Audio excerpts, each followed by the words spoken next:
پڑھ لیے ہوئے ہیں، اور اگر کسی فرض نماز کے بعد آپ اس کو کر رہے ہیں تو وہ فرض نماز ہی کافی ہے۔ اس بات کو ذہن میں رکھیے کہ یہ نوافل ادا کرنا یہ احرام کا حصہ نہیں ہے۔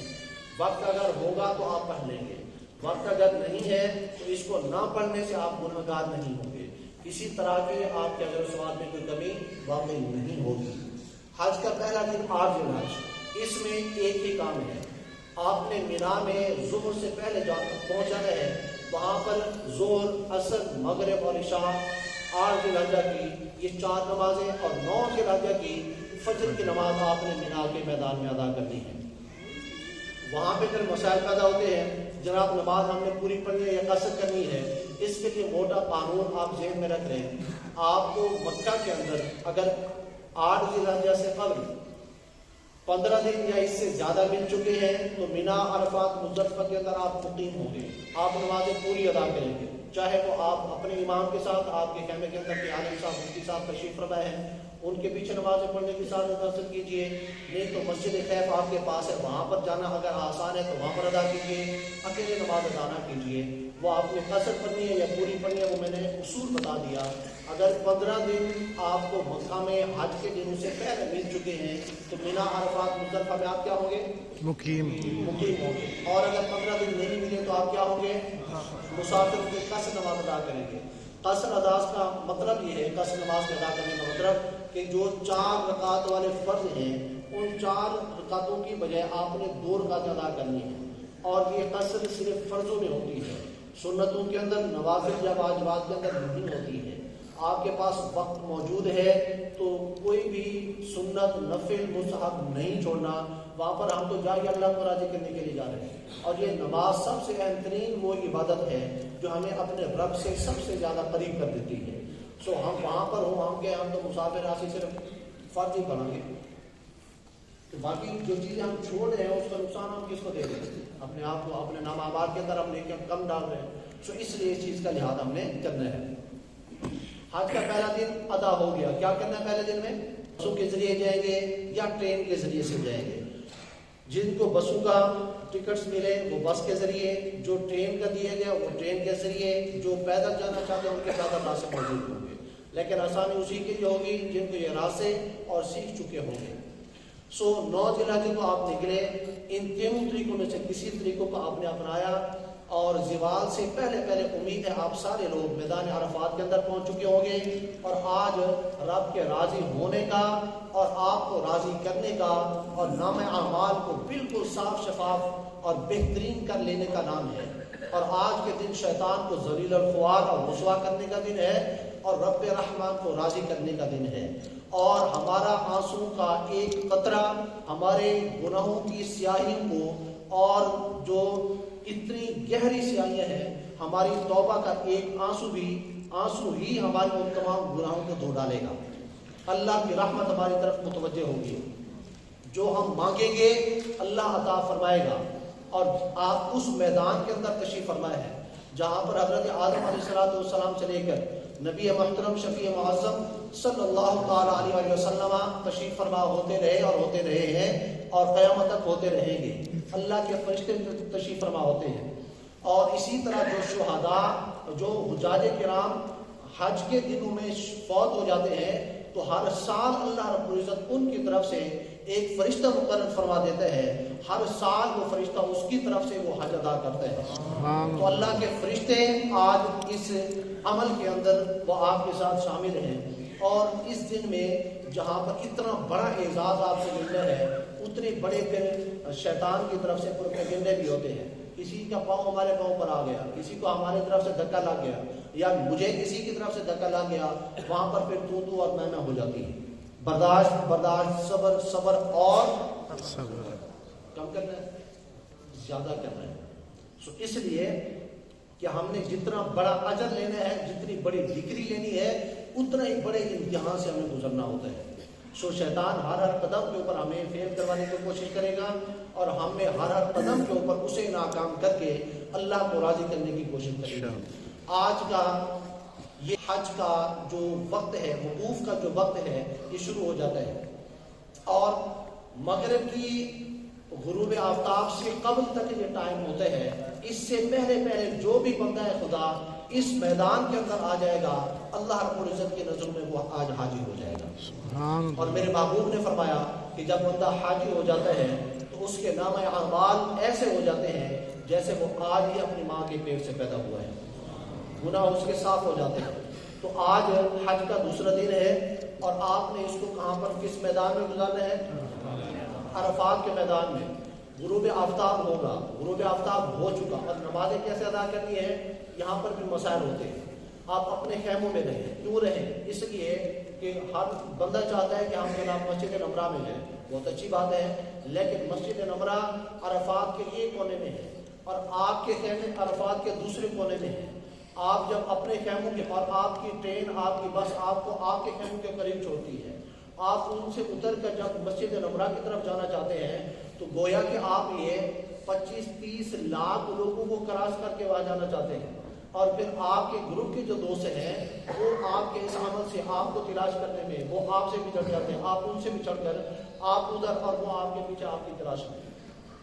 اس لیے جو آپ کے خیمے ہیں وہاں پر ہی موجود رہیں، اپنے خیموں کے اندر آپ نے ظہر کی نماز ظہر کے ٹائم میں، عصر کی نماز عصر کے ٹائم میں ادا کرنی ہے، اور نمازوں کی اکٹھے کرنے کا جو معاملہ ہے یہ صرف خاص ہے مسجد نمرہ کے ساتھ۔ جو مسجد نمرہ میں جا کر امام حج کے ساتھ وہ نماز ادا کرے گا تو ظہر اور عصر کو اکٹھے ادا کرے گا۔ اور مسجد نمرہ کے حوالے سے ایک اور بھی فقہی پہلو کو اجاگر کرتا چلوں، مسجد نمرہ کا کچھ حصہ جو ہے وہ عرفات میں نہیں ہے، مزدلفہ کے اندر شامل ہے، اور ہمیں نہیں پتہ کہ کون سا حصہ ہے وہ۔ اس لیے جو حجاج کرام جا کر زوال کے بعد سے لے کر غروب آفتاب تک اس حصے میں بیٹھے رہے جو عرفہ کا میدان ہی نہیں ہے تو وہ آگے نہیں ہوں گے۔ اس لیے اتنی بڑی غلطی سے بچنے کے لیے ضروری ہے کہ ہم مسجد نمرہ میں جانے کی بجائے اپنے خیموں میں رہیں، ظہر کی نماز ظہر کے ٹائم میں، عصر کی نماز عصر کے ٹائم میں، قصر پڑھنی ہے یا پوری پڑھنی ہے وہ میں نے مسئلہ آپ کو میں نے بتا دیا۔ غروب آفتاب ہوگا، غروب آفتاب کے بعد مغرب کی نماز کا ٹائم شروع ہوا، آپ نے مغرب کی نماز ادا نہیں کرنی، آپ نے نکلنا ہے مزدلفہ کی طرف۔ مزدلفہ میں آپ رات کو جتنے بجے مرضی پہنچتے ہیں، آپ مغرب کی ایک ہی اذان کے ساتھ مغرب اور عشاء کی نماز ادا کریں گے، پہلے مغرب کے فرض، پھر عشاء کے فرض، پھر مغرب کی سنت نوافل، پھر عشاء کی سنت نوافل۔ اور آج کی شب یہ لیلۃ القدر سے بھی بڑی رات ہے، یہ میرے محبوب نے ارشاد فرمایا ہے۔ آج کی شب میرے محبوب کی سنتوں میں سے ایک یہ بھی سنت ہے، میرے آقا نے اس شب کے اندر آ کر آرام بھی فرمایا ہے، میرے آقا سوئے بھی ہیں، میرے محبوب کی وہ دعائیں جو میرے آقا نے عرفہ کے میدان میں مانگی تھی اور اللہ رب العزت کی طرف سے وہ مؤخر ہوئی تھی، یہاں پر آ کر وہ دوبارہ مانگی گئی، وہ قبول ہو گئی۔ اور ذہن میں رکھیے عام بندہ خدا کی دعا بھی رد نہیں ہوتی ہے، وہ میرے لیے اگر مناسب ہوتی ہے اللہ فوراً قبول فرما لیتے ہیں، مناسب نہیں ہوتی ہے مؤخر کرنا مناسب ہوتا ہے وہ ہمارے لیے اللہ کی طرف سے مؤخر کر دی جاتی ہے۔ اور اگر دنیا میں وہ میرے لیے ہمارے لیے مناسب نہیں ہے تو قیامت کے دن میرے محبوب نے فرمایا کہ بندہ خدا اللہ کی بارگاہ میں آئے گا اور نیکیوں کے پہاڑ دیکھے گا، اللہ کی بارگاہ میں عرض کرے گا الہی اتنی زیادہ نیکیاں تو میں نے نہیں کی تھی، یہ پھر اتنی زیادہ نیکیاں میری کہاں سے؟ اللہ رب العزت شاہ فرمائے گا اے میرے بندے یہ تیری دنیا کے اندر جو تو نے مجھ سے دعائیں مانگی تھی تو یہ دنیا میں وہ دینا مناسب نہیں تھا، یہ تیری وہ دعائیں جو تو نے دنیا میں مانگی تھی آج یہاں پر نیکیوں کے پہاڑ تمہارے سامنے ہیں۔ سبحان اللہ۔ اس لیے بعد اوقات ہماری دعائیں ہم کہتے ہیں یار ہم منگنا چھاڑ دیتے ہیں، ساری دعائیں نہیں قبول نہیں ہوگی، ایسا نہ کیا کیجیے۔